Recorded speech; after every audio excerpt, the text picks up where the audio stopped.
Hi there, welcome to Jujubee DIY. I'm Sarah, thanks for stopping by. Today I'm joining some of my YouTube friends in a fun Boo Box challenge. I've made some fun crafts, so if you want to see, stay tuned.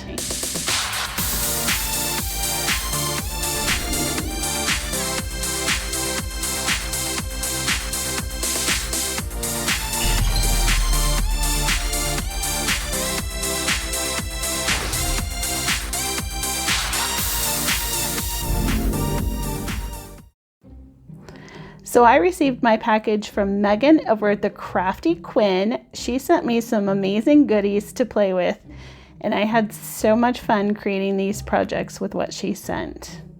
As I mentioned before, today is the Boo Box Halloween collab. I'm joining 6 of my YouTube buddies. We all send each other some fun things to play with, and then we each created some projects to go with it. So you will find a playlist for this collaboration in my description box down below. So to get started with our first project, we're going to take this trick or treat sign, and I wasn't really digging the inside part of it. So I thought, I'll bet I can use my box knife and cut away the center portion because I really liked the outside edge. So that's what I did. I just took a very sharp box knife and I went over those areas where it was attached together a few times and was able to cut right through that thin wood. And I have no idea why I left this all in here for you, but I just wanted to make sure that you saw that, you have to go over it a few times, I guess. So once I got that out, I gave it a good sanding down to make sure there were no rough edges, and then gave it a coat of the Waverly chalk paint in the color ink. Next, I'm going to take this sign, and I'm also going to give it a coat of the Waverly chalk paint in the color ink. So my idea was to add this really pretty frame onto that backing board.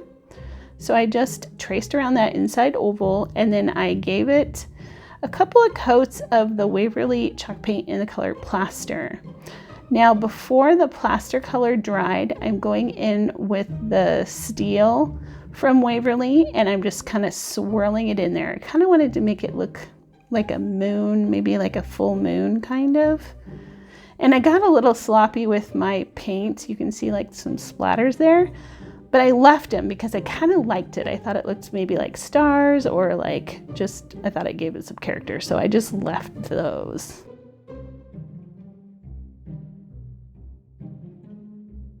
So once the paint was dry, I am just going to hot glue this frame right onto the base there.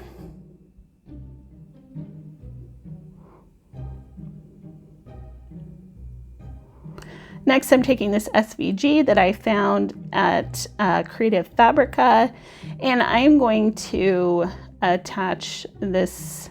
I cut it out with my Cricut, and I'm going to attach it to the inside of the frame there. So it was a 2-part SVG, so I'm just attaching the top part, and I cut that out in the Cricut vinyl called Opal. It is a iridescent holographic, I think is what they call it. Maybe it's not holographic, I can't remember. I'll leave it in my description box down below. But it's like an iridescent opal, I think is what it was called. And it is beautiful. Like, it changes with the color, so it's really pretty. So then I found this ribbon that I've had in my stash. I think it came from Michael's, and it is a black glitter ribbon. So I'm just gonna use that for my hanger. And then I created a bow using some purple iridescent ribbon that I got from the Dollar Tree around Easter. So it went perfectly with that vinyl that I'd used. And then I used one of those bows that Megan had sent me as a centerpiece for my bigger bow. And then I'm just going to attach that right to my frame here.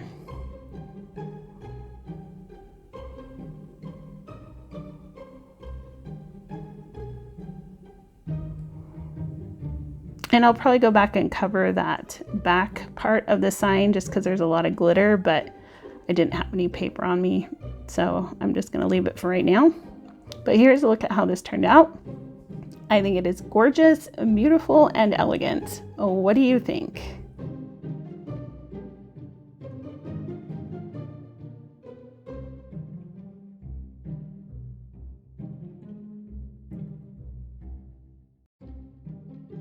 So our next project, we're going to take one of these pumpkin coffin. It's in the shape of a coffin, but it's got all the pumpkins in it.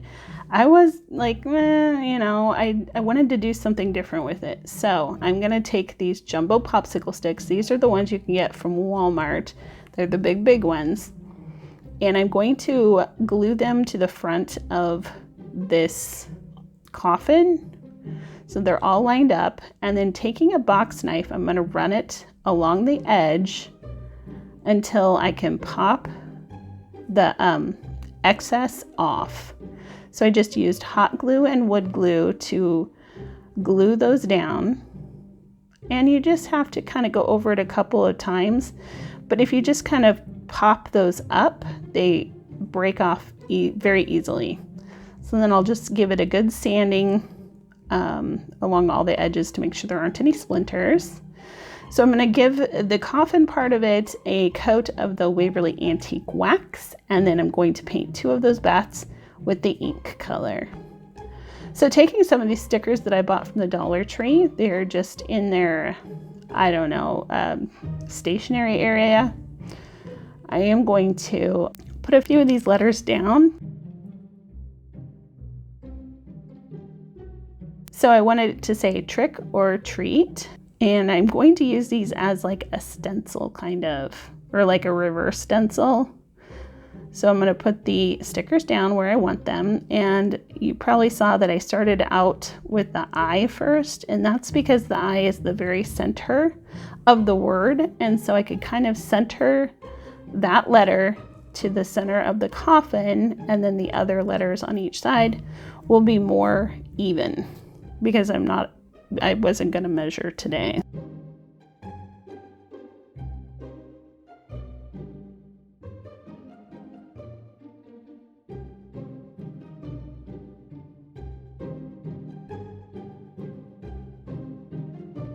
Okay, once I got those pressed down really well, I'm going to take the steel from Waverly and a stencil brush, and I'm just going to stencil over those stickers. Now I'm pouncing it up and down, not swiping side to side. So that way you don't get paint underneath your stickers, and you don't run the risk of like popping those stickers off. So just pounce, pounce, pounce.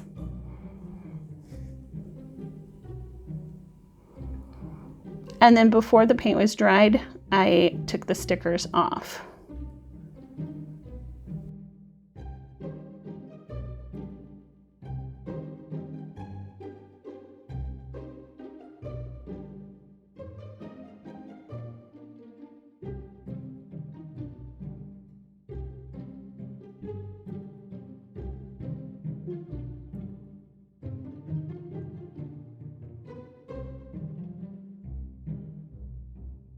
So with these bats, they were like clothespins. So I am just kind of breaking off the clothespins because I didn't want those clothespins on there. I found these great rub-on transfers from the Dollar Tree that were in a Halloween theme. I wanted to add a couple of these ghosts to the bottom, so I just wanted to decorate it up a little more. I thought it needed a little more than what was on there, so I thought these ghosts would look really cute.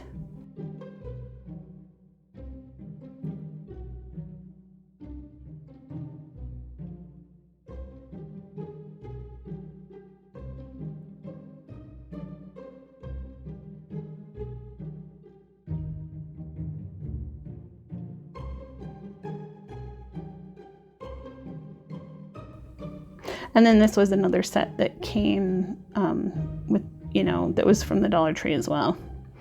And what I'm cutting out is like a spider. It's kind of hard to see, but it's like a spider web with a spider in it. So I thought that'd look kind of cool up at the top there.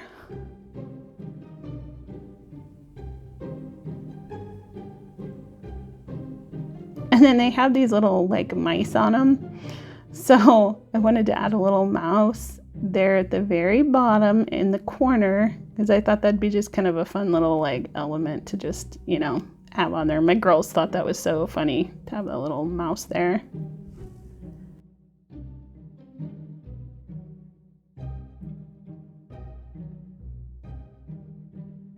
I wanted to add some extra details to the bats just for them to like stand out a little bit more. So I'm using a paint pen in a white to go around the outside edges. But this is a paint pen that I got from Walmart, and it's just not great. I need to invest in some better paint pens for sure, because it just was like not flowing easily and just kind of making kind of a mess, really. But I like how it finally turned out, so I'm okay with it all. I think it turned out so cute and is a total transformation from where it started.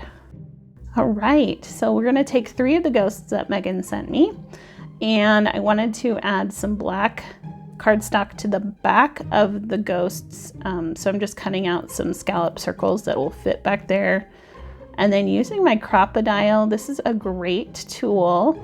If you have seen Heidi Sombel's channel, you will know she uses that all the time. I've had my Crocodile for years, and it is still just a fabulous piece of equipment that I use in my craft room all the time. So I wanted to cut out an extra little hole at the bottom of my ghosts, so I used my Crocodile to do that.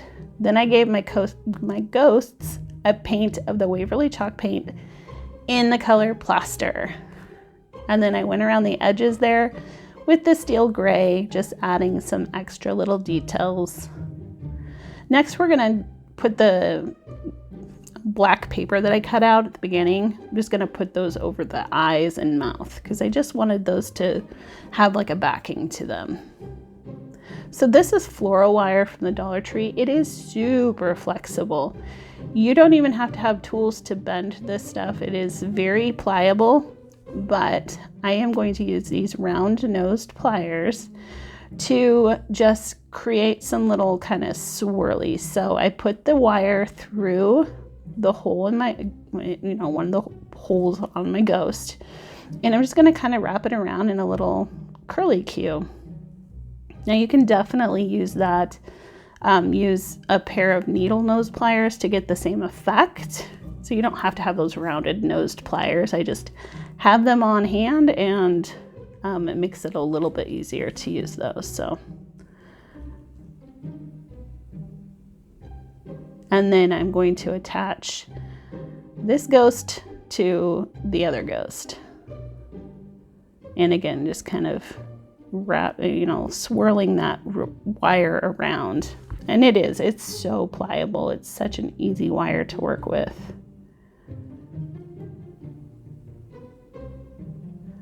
And while I was doing this, I was like, man, I wish I had the green or the purple color, but all I had on hand was red, and that was okay too. I was okay with the red color.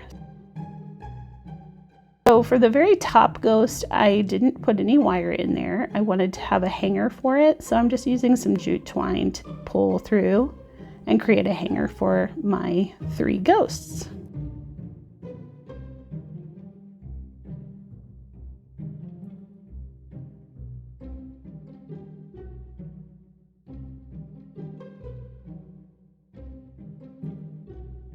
So I'm going to use some of these poster stickers from the Dollar Tree, and I didn't have an extra O. I've been kind of using up these stickers, and so the Q was in there. So I just cut out those extra little pieces on the Q to create an O, and it worked perfectly.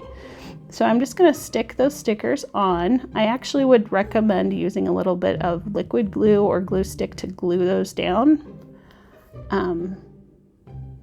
And then I'm going to use, this is just like a nylon filled with baby powder. And I just am putting that on the back of the sticker so that they're not sticky anymore, the parts that were hanging over the edge of the ghost. So I wanted to give my ghosts a little extra decoration.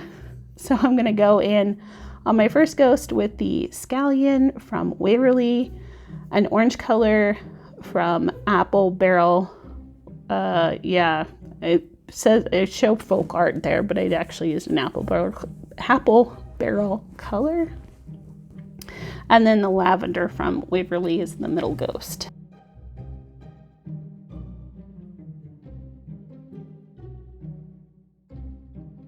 And then I just wanted to add some details to the eyes, so just adding some white and then a little bit of black for the pupils, and this is how my little ghosts turned out. I really like this piece. I think it is so cute, and it can go in so many different little places where you need just a little hanging something.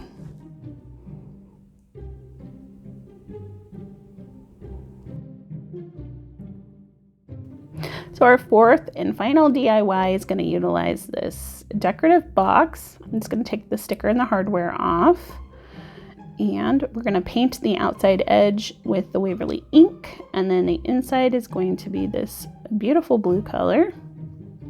And while that blue is still wet, I'm going to go in with a little bit of the Waverly chalk paint in the color ink, and I'm going to brush that over the top of that blue color.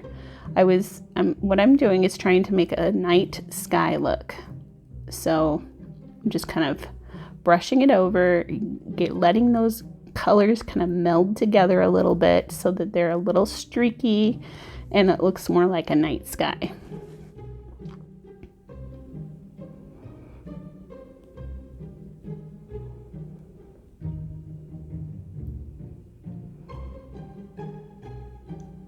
Taking a stiff brush, I'm going to put some Waverly chalk paint in the color white on it, and then I'm going to flick that paint onto the background here. I wanted it to look like stars. So that's a really easy way to make something look like it's got stars on it. Taking one of these fruit pieces from the Dollar Tree, I'm going to remove that sticker and then give it a coat of the home decor chalk paint in the vintage mustard. And then our pumpkin needs to have a backing, and this is just yellow vellum. So this was a fun little package that came from the Dollar Tree this year, and it had this cute little glitter haunted mansion. So I gave it a hill to sit on and a tree to go by it. And in case you can't tell, we're making a little Halloween scene. So these little picks you can get them from Michael's in the Creatology section. That's like the kids crafting section. And they come in a big package. I've had these for years and years and years, but they had that tip on them, and so I thought they'd make a perfect picket fence. So I'm just going to cut some of them down and create a little picket fence. Then I will use some Waverly Antique Wax to paint those. So we're going to go back to our rub-on transfers. We're going to put some little bats in the moonlight.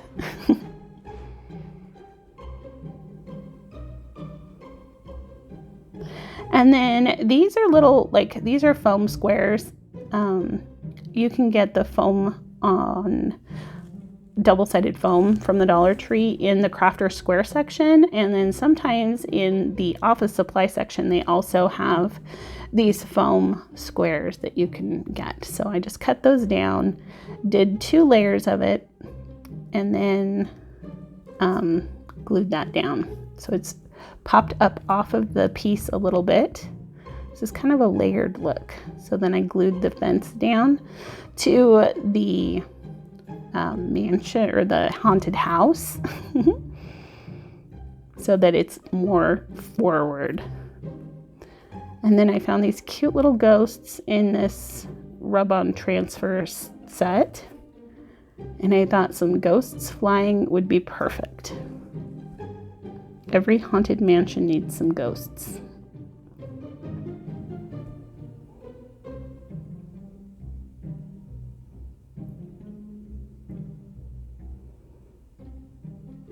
And then I wanted to add a little bit of Spanish moss to the front here. And I'm just adding it to the fence line because the pumpkin is going to go on the very, very front and it won't show in the back. So I wasn't worried about putting anything back there. So I'm just going to figure out where I want him to go.